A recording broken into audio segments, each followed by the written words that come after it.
Well, Ascension was a top secret project that was launched by President Kennedy in 1963, soon after the Cuban Missile Crisis. It's a 600-person nuclear pulse propulsion ship.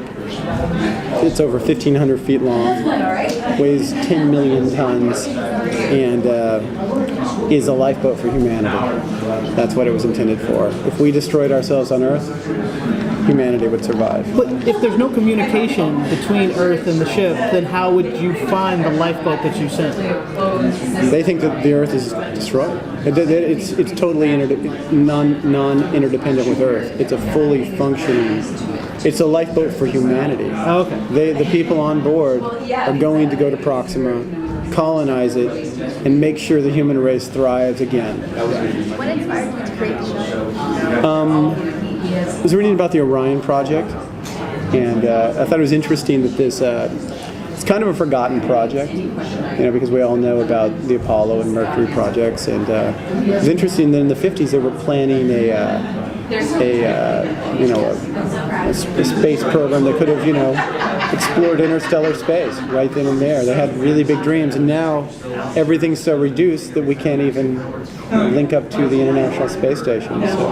Does the ship itself, does it have to say that the old traditional spinning rings for the artificial gravity? No, it's a thrust system, constant acceleration. What is wrong with Earth? I mean, what's happening with Earth? Why is the program? Well, it was launched in '63, right after we almost, destroyed ourselves. There used to be a thing called the Doomsday Clock, and I think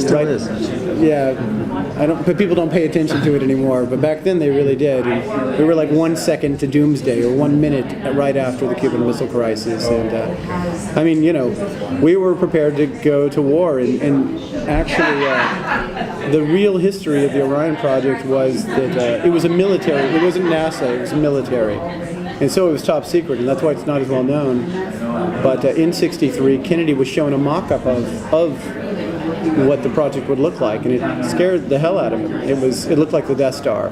It was fully militarized, and it was designed to be in orbit over the Soviet Union at all times to destroy it at a moment's notice. I mean, it was nuclear cannons and rockets. That was the way they justified it, its military funding. And Dyson and all these guys had done kind of a devil's bargain to keep it alive because they were so intent. Much like Wernher von Braun, who goes from the Nazis to America. Oh, he's like Mr. America overnight. He didn't care. These guys weren't about nationalities. They weren't even about Earth. They were about the stars. They really had this vision, this dream got a hold of them, and they would work with whoever could help.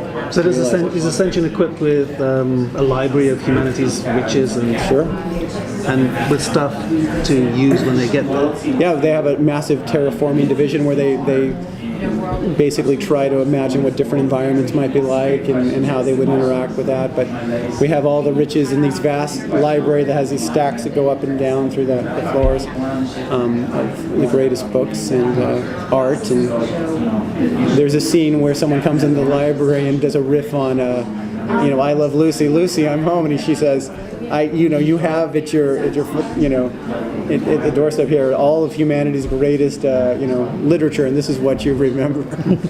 Well, why is it that, or how is it that the system between the different levels on the ship, how did that develop, and where do you see that going as far as the conflict in the story?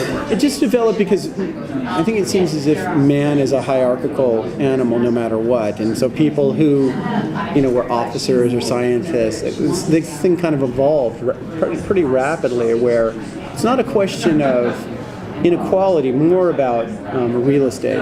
When you live in the upper decks, you have better cabins and access to certain things. But it's not like living in the lower decks is, some sort of Terry Gilliam dystopia. It's not like that. It's just more workmanlike. Professions essentially evolved into the officers and the professionals, yes. And there is some mobility, but not as much as they like to believe. Kind of like our own world. So you mentioned Project Orion. What other inspirations did you have? Well, just being a kid who always, all of us wanted to just, everybody wants to go to space at some time in their life.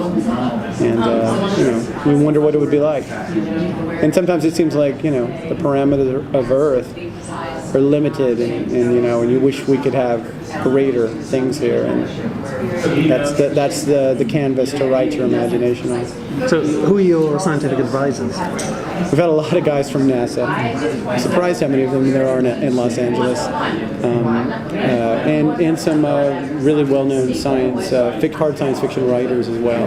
Does the story talk about what you're going to do when you get to this planet? I mean, what are you going to build there?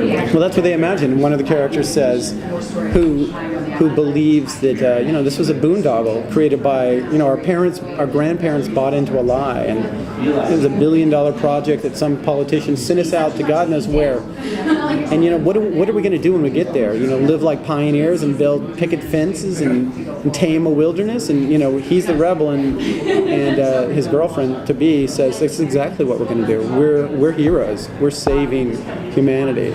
So there's lots of that kind of back and forth. How were the original crew chosen? Did they volunteer? Some of them, those are some of the bigger mysteries that come up later, but a lot of them were just some of the most famous scientists and people who accidentally disappeared and had accidents and other things, narratives to explain their disappearance.